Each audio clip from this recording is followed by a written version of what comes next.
Chicken చిక్ముక్ చేయడం ఎలాగో చెప్తారు. వెరీ గుడ్, దీన్ని ఫాలో అయిపోతాను. నమస్కారం. నమస్కారం. ముందుగా చికెన్ చిక్ముక్ చేయడానికి మసాలా వస్తువులు తీసి రెడీ చేసుకోండి. రెడీ చేసుకున్నాం. కోడిని తీసుకోండి. అలాగే. ఏంటమ్మా చలేస్తుందా? ఒక్క నిమిషం ఆగు. ఒంటి నిండా మసాలా పూసుకుని వేడి వేడి నూనెలో స్నానం చేద్దు గాని. క్రమ పద్ధతిలో చేస్తే ఆరోగ్యం చక్కగా ఉంటుంది. అంతే కదా మరి, మంచి ఫుడ్ తింటే ఆరోగ్యంగానే ఉంటుంది. మొదటగా కాళ్లను ఎడంగా చాపాలి.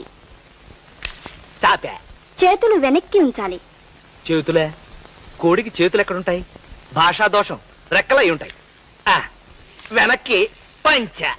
తలని మెల్లగా అటూ ఇటూ తిప్పండి.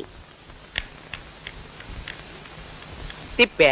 ఇప్పుడు కాళ్ళు దగ్గరగా పెట్టి ఊపిరి గట్టిగా పీల్చండి. చచ్చింది కదా, మన ఊపిరి అయి ఉంటుంది. మెల్లగా ఊపిరి వదలండి. ఇప్పుడు తల కిందకి పెట్టి కాళ్ళని పైకి లేపండి. తల కిందకి, కాళ్ళు పైకి లేపిన కాళ్ళని మెల్లగా అటూ ఇటూ ఊపండి. ముందుకి వెనక్కి, ముందుకి వెనక్కి.